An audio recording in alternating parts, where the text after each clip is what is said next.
nós iremos falar na noite de hoje. A proposta que eu trouxe como a ideia condutora dessa fala é justamente a nova desordem mundial e o direito das gentes, uma forma histórica de nos referirmos ao direito internacional público. E pensar depois nas ideias fundamentais da legalidade, como o direito pode ser importante nesse momento não fácil que vive a humanidade. Bem, partimos da ideia de nova desordem mundial em função desse quadro que vivemos na ordem internacional, na ordem interna, de relativização de tantas coisas. As bibliotecas desaparecem, a informação jamais existiria. E é necessário que a academia se posicione, que pense esse momento de transição que vivemos e que na política se transforma em um momento agônico. E quando pensamos isso, a agonia do presente, é muito interessante imaginarmos que há soluções, e uma delas vem da navegação. Os navegadores de águas profundas, que comumente se perdem pelos mares, eles têm uma lição fundamental para o momento da dúvida. Os grandes navegadores, o professor Friedman é um navegador, ele sabe disso. Quando você está perdido no meio do mar, não adianta ir em frente, você se perderá mais. Se a bússola não funciona, se você está diante de uma grande tempestade, se você não vê o horizonte, recue, volte para o local onde você estava. Os velejadores fazem isso. Uma vez perdidos, voltam. E quando nós, professores de direito, quando nós, estudantes e estudiosos de direito internacional, estamos perdidos, é necessário que nós voltemos onde estávamos. E justamente estávamos no final da Segunda Guerra Mundial, quando o direito internacional fica efetivamente importante, porque ele é um instrumento da manutenção da paz. E naquele momento ali, a manutenção da paz significa a perpetuidade da espécie, a continuidade da raça, porque estávamos diante do holocausto nuclear. Nesse momento, surgiram alguns internacionalistas que estudaram as razões do direito internacional e o fizeram pelo viés, nos Estados Unidos, das relações internacionais, e na Europa, pelo viés da ciência política. E foram essas disciplinas que iluminaram o direito internacional, porque até então o direito internacional era visto como algo político, algo muito relativo, algo que dizia muito mais propriamente ao jornalismo, à política internacional, à diplomacia, e não propriamente à faculdade de direito. Inclusive, no Brasil, durante muito tempo, não se ensinou direito internacional. Se escreveu muito pouco sobre direito internacional. E o direito internacional é um atestado de desenvolvimento da sociedade. Quando o país apresenta a sua face internacional, se ela vier adornada pelo direito internacional, será um país respeitado, será um país admirado. E é nesse sentido que eu gostaria de lembrar que o Brasil é um país admirado, é um país muito respeitado no concerto das nações, por muitas razões. Os que viajam sabem, e muitos estudantes viajam hoje com as facilidades que existem, que quando pelo mundo nós falamos a palavra Brasil, essa palavra é uma palavra que gera sorrisos. Podemos estar lá nos confins da África, na Ásia, em uma língua desconhecida e nós falamos Brasil, e quem estiver conosco terá uma imagem boa, uma imagem simpática, uma imagem positiva do nosso país. E isso se escreveu longamente. Se escreveu com as penas sofisticadas do direito internacional. O Brasil tem 10 fronteiras. É uma situação rara. Poucos países têm 10 fronteiras. Nenhuma delas foi obtida através da guerra. Todas elas foram conquistadas pela diplomacia, pela negociação e pelo direito internacional. Mas isso já faz muito tempo. A cultura jurídica brasileira é alicerçada no direito internacional. Senão, vejamos, Quem são os dois grandes nomes do direito brasileiro? O grande nome é Rui, e Rui Barbosa é um internacionalista. O segundo nome, bem, vamos imaginar que seja Clóvis, também um autor requintado de direito internacional. E aí nós temos tantos outros que levam a uma presença brasileira muito grande no conceito internacional. Vejam que o Brasil, curiosamente, é um país rico e de povo pobre. Existe o contrário. Existem países de povo rico, mas que são países pobres. São países que não são importantes na ordem internacional pelo tamanho das suas economias, pela sua posição internacional. E a posição do Brasil é justamente uma posição muito peculiar, porque nós temos dificuldades econômicas, dificuldades culturais muito grandes, mas nada no mundo de importante é decidido sem a presença do Brasil, da opinião brasileira. Somos a 7ª, talvez a 8ª economia do mundo. Somos um dos 5 países com maior reservas internacionais. Então, o que se decide no Fundo Monetário Internacional, no Banco Mundial, são decisões que passam necessariamente pelo Brasil. O Brasil teve 7 juízes da Corte Internacional de Justiça. Um número expressivo. O primeiro foi Rui Barbosa. Depois, nós tivemos Filadelfo Azevedo, um grande jurista, que faleceu na Haia. E em seguida, tantos outros. O primeiro presidente do Conselho Federal da Ordem dos Advogados do Brasil, um grande jurista, um grande brasileiro, e era um advogado do Rio de Janeiro. Ele não era um diplomata, ele não era um político, era uma figura extraordinária que, inclusive, será o responsável pela cláusula chamada, leva seu nome, Raul Fernandes. Primeiro Levi Carneiro, depois Raul Fernandes, cláusula Raul Fernandes. No mundo, quando se estuda direito internacional, tribunais internacionais, professor, especialista em tribunais internacionais, sabe que se estuda a cláusula Raul Fernandes. Também um advogado, colega nosso, já falecido, que foi um representante brilhante no Brasil, foi um grande juiz da Haia, foi depois também o autor dessa cláusula. O nome é dialético, a cláusula facultativa de jurisdição obrigatória. Quando ele percebeu que não haveria tribunal internacional, porque os Estados jamais se submeteriam a poderes não nacionais, ele criou essa cláusula estranha, que faz com que, no direito internacional, o destinatário do processo, o que ocupa o polo passivo da relação processual, o seja sempre com a própria anuência. O réu só é réu se quiser ser réu. E é assim que funciona. Bem, depois nós tivemos um outro juiz, também mineiro, chamado Sete Câmara, como os dois seguintes, Francisco Rezec e Cansado Trindade, Antônio Augusto Cansado Trindade. Só a Universidade Federal de Minas Gerais deu ao sistema de justiça internacional 3 juízes. Mais juízes que a Espanha. Portugal nunca teve um juiz na Corte da Haia. Vejam, eu não cito isso como competição, mas cito isso apenas para mostrar a importância e a presença do Brasil no espaço jurídico internacional. Como somos dignos e destinatários do respeito internacional. Lembro ainda que houve um momento prodigioso em que, curiosamente, todos os tribunais internacionais eram presididos por brasileiros. Desde a Corte do Mar, o professor Marota Rangel, o órgão de solução de controvérsias da Organização Mundial de Comércio, o órgão de apelação. Naquele momento, o mais importante tribunal do mundo. Hoje não funciona porque está paralisado pela desordem internacional a qual irei ainda me referir.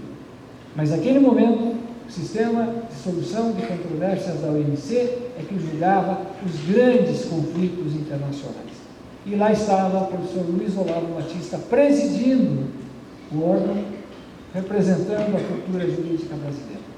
E tínhamos ainda Cansado Trindade na Corte Interamericana de Direitos Humanos, tínhamos presenças brasileiras em tantos outros tribunais, demonstrando que não estou fazendo um discurso elogiando uma cultura que me interessa, não, estou apenas pondo uma realidade que representa uma verdade cultural inquestionável.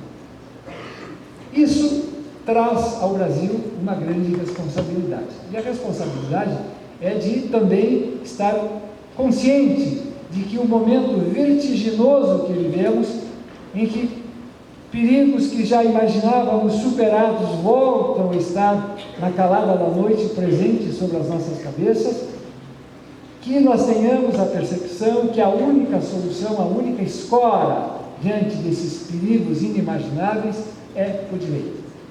Amém? E que a ordem internacional deve ser uma ordem baseada em normas jurídicas, e não em personalidades, como evidentemente poderemos ser levados pelas políticas disruptivas que passam a ocupar todos os cenários, todos os continentes, sem que nós tenhamos a possibilidade de, inclusive, nos assustar diante dos dilemas que podem aparecer. Há uma passagem muito interessante da Guerra de Troia, que é transformada em uma peça de teatro em um momento muito parecido com o qual estamos vivendo. Era o período entre guerras. Havia terminado a Primeira Guerra Mundial e já se ouviam os rumores do novo conflito que estava por vir. A Primeira Guerra Mundial termina, os anos 20 são os anos de medo na Europa, porque virá a Segunda Guerra Mundial, todos sabem.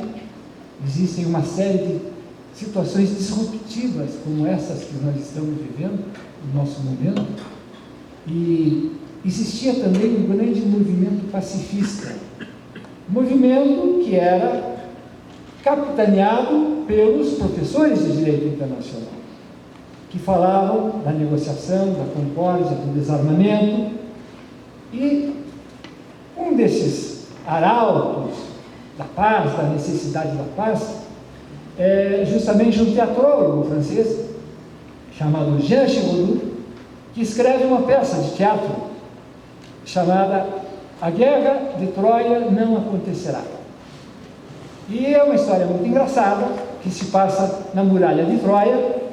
O rei está olhando a frota grega em volta das muralhas, aquela história do rapto da Helena, aquela guerra mítica, aquela guerra que foi narrada por Homero e que é muito mais simbológica do que propriamente um conflito, mas que os historiadores sabem que realmente aconteceu, e que significa o seguinte: os gregos cercam a muralha, que é inexpugnável, e os troianos ficam esperando que algo ocorra, porque os gregos não conseguem tomar a cidade, as muralhas são intransponíveis, e os troianos não têm como enfrentar aquela frota imensa que reunia todas as polis gregas.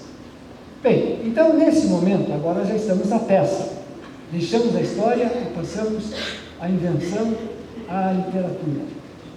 Diz lá o Jean Giraudoux: o rei Príamo, sem saber o que fazer, vejam bem, isso é nos anos 1920, o rei Príamo, sem saber o que fazer, nomeia uma comissão.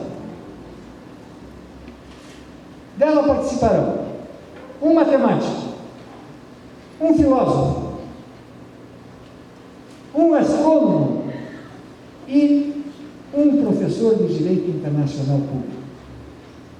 E aí veio o professor de internacional público, que já havia trabalhado para todas as cidades gregas, que não tinha conseguido em nenhuma delas garantir a paz. O repertório de causas dele era um repertório de derrotas, porque houve a guerra, ele pregava a paz, mas sempre havia guerra. E ele tem frases muito engraçadas. Ele fala assim: o direito é a mais sublime das quimeras, ninguém interpreta a realidade com tanta liberdade, nem o poeta, como o faz o jurista. Muito bem. E a simbologia é justamente essa: o direito não aporta nada àquele momento trágico da humanidade, porque logo os gregos oferecerão o cavalo de Troia e será trazido para dentro da muralha, e dentro do cavalo aí estavam os soldados, os óplitas, e aí todos vocês sabem o que aconteceu. Aconteceu a guerra. Só que naquele momento, que o Jean Giraudoux escrevia, hoje ele é nome de rua em Paris, La Guerre Étoile n'aura pas lieu. Naquele momento que ele escrevia, já se sabia dos perigos da bomba nuclear que estava por vir. Já havia um compromisso, não com a paz, mas com a perpetuação da espécie. Porque novas guerras significariam o uso de bombas impensáveis, como realmente acontece quando termina a Segunda Guerra Mundial em 1945. O trágico momento das explosões nucleares em Hiroshima e Nagasaki, naquele momento mudou o rumo da civilização. Bem, então em cima desse terror do holocausto nuclear, surge um período de paz. Um período de paz raro, porque ele era baseado no terror. Tenha bombas para assegurar a paz. Quanto mais bombas você tiver, mais a paz você assegura. E esse momento foi, curiosamente, o momento a que me referi, das ciências políticas e das relações internacionais. Surgiram muitos cursos, muitos grandes pensadores, alguns deles iluminaram o direito internacional, como eu disse, mostrando que o direito internacional é uma ordem de conclusão acerca de uma realidade trágica, o homem é mau, hobbesiano, agostiniano, princípios que nos levam à ideia de que o Estado, porque é o homem, também é levado ao mal. Existe uma selva internacional, vivemos na selva, e é necessário que pela força você imponha o seu poder ao seu eventual inimigo, e com isso mantenha a paz, preserve a paz. Se queres a paz, prepara-te para a guerra. Tenha mais ogivas nucleares que o seu inimigo. Bom, como consequência disso, a Segunda Guerra Mundial terminou em 1945. Em 1948, já tínhamos mais ogivas nucleares necessárias a destruir o mundo 100 vezes. E, nesse instante, é que o direito internacional se transforma no direito das organizações internacionais, surge, sob a égide do direito internacional, a mais importante criação do direito internacional, a Organização das Nações Unidas. Na primeira semana da ONU já se disse, é uma organização fadada ao fracasso, não irá funcionar, é um elefante, é um paquiderme, e até hoje nós estamos aqui falando da ONU, e estamos aqui falando, porque não explodiu a bomba nuclear que deveria explodir após a Segunda Guerra Mundial, não estaríamos aqui. Da desordem que nós assistimos no mundo, desordem onde já não existem os parceiros adversários confiáveis. Quando tínhamos a União Soviética e Estados Unidos, que eram inimigos formais, com o endereço certo, com o telefone, era possível que os cientistas políticos, como o Raymond Aron, na França, se referisse àquele momento como um momento de tranquilidade. Vão dormir tranquilos, não haverá explosão nuclear, porque os donos das bombas nucleares são partenaires adversaires, são parceiros adversários. Uns precisam dos outros. Então a corrida armamentista é justamente para que haja a paz. Bem, então não vivemos mais essa ordem internacional, que era uma ordem de terror. Não vivemos mais a ordem em que a China é inimiga da Rússia. Não existe mais a Rússia, ou a Rússia que existia naquele tempo, da União Soviética. Hoje temos a desunião soviética. Os ucranianos são inimigos dos russos, fitagais. E as Coreias. E a desordem que chega na Europa vinda da África. A União Europeia, que surgiu para evitar as suas guerras, hoje está quase em guerra em função de guerras alheias. Guerras que não são suas, que chegam com a desordem dos movimentos migratórios. Se nós fôssemos europeus, o que estaríamos pensando? Essa incapacidade das autoridades comunitárias de Bruxelas entender o drama do Mediterrâneo, dos países mediterrâneos, que recebem diariamente levas e levas de populações migrantes flageladas pelas guerras, em dificuldades de sobrevivência que colocam a condição humana em um quadro de vergonha. Quem olhar um boat people com aqueles africanos que vêm desesperados em busca da sobrevivência, não vêm para conquistar, vêm para sobreviver. Tem vergonha da condição humana. Onde chegamos? Bem, então essas desordens todas, essa falta de controle dos armamentos nucleares, essa falta de controle das ideias, a nova forma de relações diplomáticas totalmente anormal, faz com que nós tenhamos os olhos voltados para aquele período entre guerras e digamos, como juristas daquele momento, olha, aqui nesse momento o direito internacional é uma ferramenta quintessencial não para a boa relação dos países, para que haja a felicidade dos povos, o progresso das nações, não, para que exista a sobrevivência da humanidade. E a academia é muito importante nesse momento. É uma alegria sabermos que o Brasil, que é o país que tem mais faculdades de direito no mundo, que é o Brasil, que é o país que fornece hoje os quadros de pós-graduação nas grandes universidades do mundo. Se vocês forem à Universidade de Lisboa, dos 90 alunos do curso de pós-graduação, da professora Rosânia, do professor Friedman, talvez 80 alunos sejam brasileiros. O terceiro andar da Universidade de Assunção, de Buenos Aires, da UBA, é um espaço onde se fala português. Dentro da Universidade de Buenos Aires existe um andar onde se fala português. É o curso de pós-graduação da Universidade de Buenos Aires. Brasileiros. A Corte Internacional de Justiça, brasileiros. A Câmara de Paris mudou a sua cláusula padrão. A Câmara de Paris tem uma cláusula arbitral padrão em todas as línguas importantes do mundo, também em português. São países que podem ser clientes da Câmara de Paris, como o Brasil já foi, o Paraná já foi.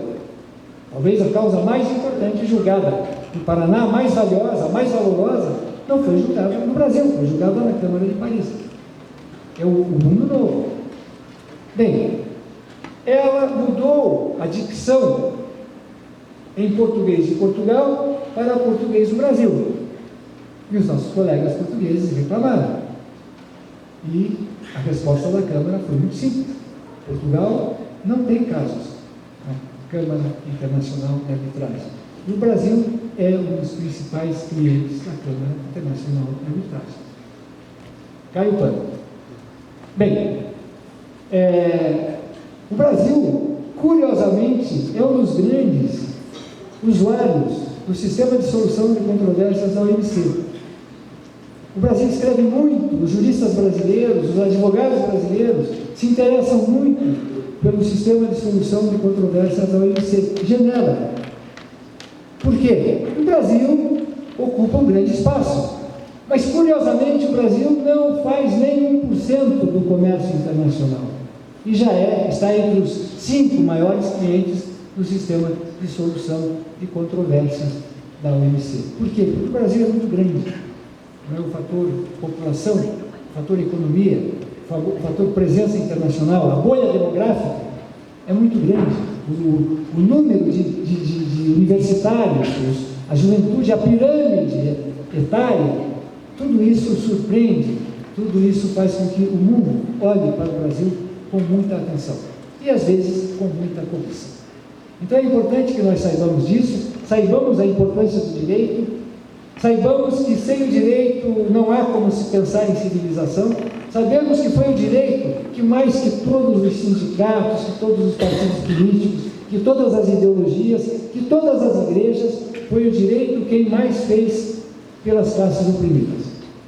O direito foi quem mais fez pela libertação dos trabalhadores, pelo acesso ao consumo, pelo acesso à cultura, pela redenção dos povos, e nenhum esforço ideológico teria sido minimamente aceitável no processo civilizatório, bem sucedido, se não fosse o direito como ferramenta transformadora e implementadora de ideias, algumas lisonjeiras, outras não tanto.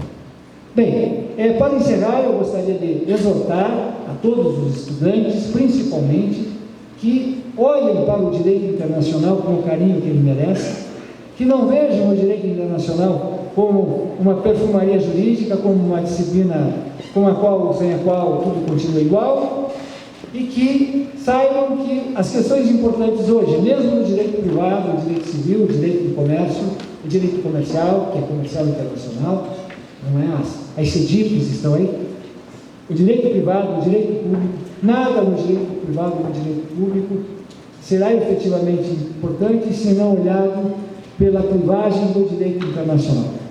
Vejam os artigos das revistas jurídicas, como a questão internacional se maximiza, como ela ganha importância, e saibam também que vocês vivem em um país que tem a Constituição com o melhor tratamento que se dá ao direito internacional dentre todas as constituições escritas do mundo, mesmo também as não escritas, que principiologicamente tratam de direito internacional como a Constituição britânica. Saibam que lá nos anos de 1980, o processo constituinte foi de 1986 a 1988. Não existia telefone celular. Alguém diz, mas é possível um mundo sem telefone celular, professor? Não existia telefone celular. Não existia internet. E se fez uma Assembleia Nacional Constituinte que cometeu muitos erros, mas também cometeu muitos acertos. Os capítulos referentes aos direitos e garantias individuais são paradigmáticos, Constituição brasileira. O capítulo referente ao meio ambiente, não há outra Constituição no mundo que se refira ao meio ambiente como a Constituição brasileira, e talvez inspire o país que também respeita, no prisma comparado, o direito ambiental, como poucos o fazem, capítulo referente à ordem econômica, olhando que o mundo é múltiplo, que os partidos passam, que os governos passam, que os estados ficam. O direito internacional é o direito da responsabilidade dos estados, não é o direito da responsabilidade dos governos. É o direito que entende a perenidade do Estado, como a Constituição brasileira entendeu, e com um capítulo sublime sobre direito internacional, desde os princípios gerais, que estão já no começo, no artigo 4º, até o tratamento de direito internacional que existe embutido no famoso artigo 5º, até questões específicas depois, quando se trata da questão indígena, quando se trata da questão laboral, da igualdade dos direitos, da igualdade de gênero, tudo isso previsto paradigmaticamente na Constituição de 1988. Alguém dirá, foi milagre? Não havia celular. Como isso aconteceu? Aconteceu em função dos brasileiros, do gênio brasileiro, do talento brasileiro, esse mesmo gênio e talento brasileiro que sai pelo mundo e faz com que as pessoas, ao ouvirem o Brasil, sorriam. O talento brasileiro que teve a felicidade de incorporar à Constituição brasileira a figura do Dr. Ulisses Guimarães, que os estudiosos aí do direito sabem que foi um parlamentar brasileiro extraordinário, que foi professor de Direito Internacional em sua juventude, em São Paulo. E também um grande brasileiro, Dr. Ulisses faleceu, Marco Maciel está vivo, que foi o autor da Lei Brasileira de Arbitragem. O Brasil não tinha arbitragem, estávamos em companhia da Coreia do Norte. Todos os países vizinhos do Brasil tinham lei de arbitragem, o Brasil não tinha, não sabíamos se era possível haver arbitragem. Não tínhamos direito do consumidor, não tínhamos direito da concorrência, não tínhamos direito da propriedade intelectual, não tínhamos cartão de crédito, viajávamos com dinheiro no bolso, não tínhamos cartão de crédito, não podíamos viajar sem pagar um imposto que singelamente se chamava de contribuição, imposto voluntário, devolúvel, não era. Era um confisco que se fazia à inteligência brasileira, que não queria que a juventude viajasse. Mas viajamos e nos construímos e nos inserimos no mundo e somos uma verdade. Temos que nos orgulhar, saber que somos importantes, que nada se decide sobre o Brasil. E para terminar, que o direito internacional brasileiro, que deu tanto ao mundo, também deu muito ao Brasil. Eu vou citar apenas duas coisas altamente importantes, que nasceram no estudo, na academia, na universidade, também na Universidade Estadual de Ponta Grossa, e que servem para o Brasil de forma definitiva e de forma decisiva para o lugar que iremos encontrar no cenário internacional. Ainda não chegamos, mas vamos chegar. A primeira delas é o fato do Brasil participar ativamente da Convenção das Nações Unidas sobre o Direito do Mar. Então foi uma convenção que mudou a relação de leitura jurídica da patrimonialidade do mar. Ninguém sabia de que era o mar, era um espaço anárquico. Prevalecia o princípio da bala de canhão. Estávamos já no século XX, no segundo pós-guerra, já tinha bomba atômica e ainda estava em vigor o princípio que foi elaborado lá quando surgiu o direito internacional público. No momento clássico, os reis estavam brigando, lá não sabiam de quem era o mar, a quem pertencia o mar, e um jurista holandês de gênio contratado para escrever um parecer foi bastante telegráfico. Ubi finitur terrae, ibi finitur armorum vis. O direito do rei termina onde termina a bala do canhão, onde alcança a bala do canhão. E esse princípio continuou em vigor e se transformou em um princípio trágico quando a bala de canhão não era mais a bala de canhão, mas sim uma ogiva nuclear. Bem, então houve uma grande conferência internacional, o gênio brasileiro, o talento brasileiro, o direito internacional brasileiro foi lá, contribuiu e se fez a Convenção das Nações Unidas, a Carta da Jamaica, assinada pelo Brasil em 1982. E aí foi para a gaveta. Essa carta mudava a questão do mar territorial. O mar territorial brasileiro era de 200 milhas, porque o governo brasileiro havia decidido que era de 200 milhas. Só que os demais governos não concordavam. Alguns tinham ogivas nucleares. Então era uma declaração unilateral. Foi uma ideia força no Brasil daqueles anos de 1980. Isso foi inclusive samba enredo, da Escola de Samba da Mangueira. Esse mar é meu, pescador dos olhos verdes, vá pescar em outro lugar. Então, as 200 milhas eram orgulho nacional. E aí veio essa convenção que reduz as 200 milhas para 13 milhas. Então parecia algo impensável, traição à pátria. E foram os professores de Direito Internacional, o professor Meira Matos, lá de Belém do Pará, que veio a Brasília com a sua mala de professor no Congresso Nacional para explicar para os deputados que não podíamos ler assim 213 milhas. A convenção criava a zona econômica exclusiva, criava a zona contígua. A convenção era multilateral, o mundo aceitava, as 200 milhas era unilateral, o Brasil não tinha ogivas nucleares, não tinha sentido nenhum.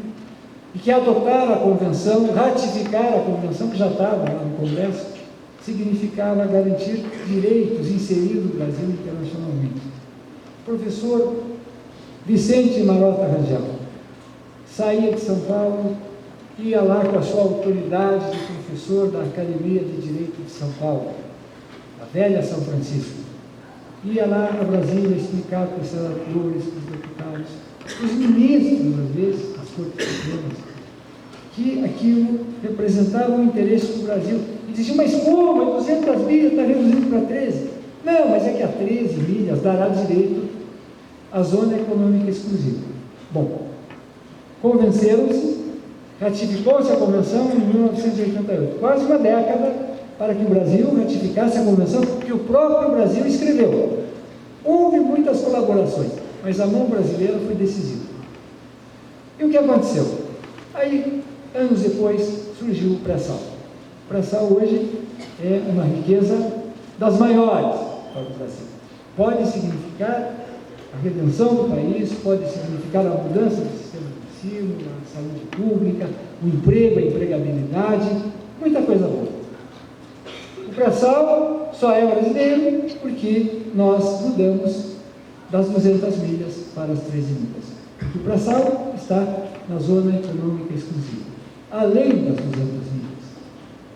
E, pelo dizer da Convenção, essa zona econômica exclusiva é do Estado costeiro, do Estado contíguo, uma criação brasileira que, salvo bola de cristal, mas baseada na equanimidade, no instinto de justiça, de dar direitos ao mar, inclusive aos estados que não têm mar, como o Paraguai e a Bolívia, nasceu do juízo, do gênio jurídico brasileiro.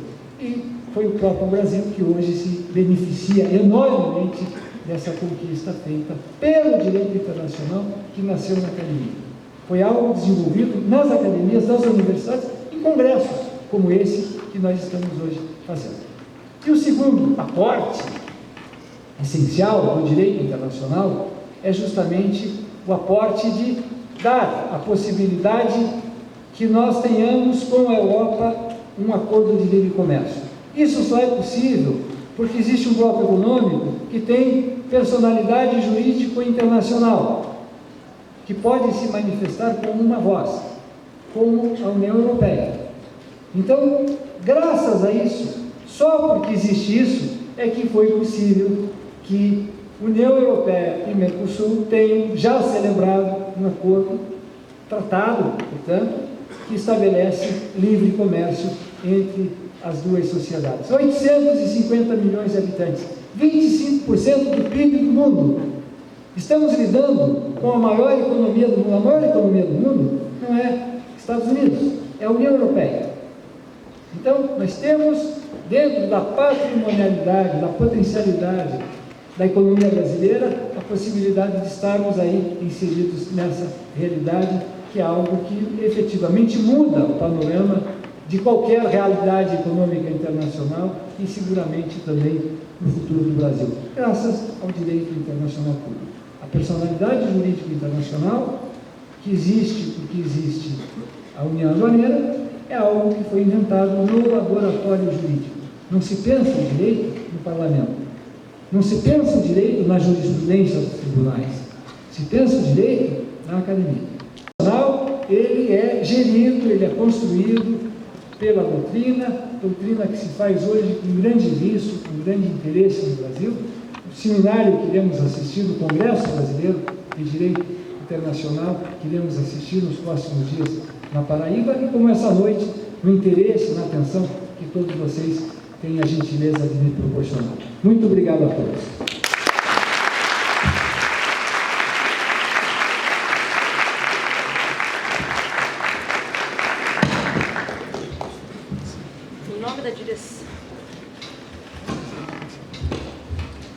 Em nome da direção do setor de Ciências Jurídicas da UEPG e do Centro Acadêmico Carvalho Santos, agradecemos ao jurista Jorge Fontoura pelos conhecimentos transmitidos, na certeza de que serão valiosos para todos os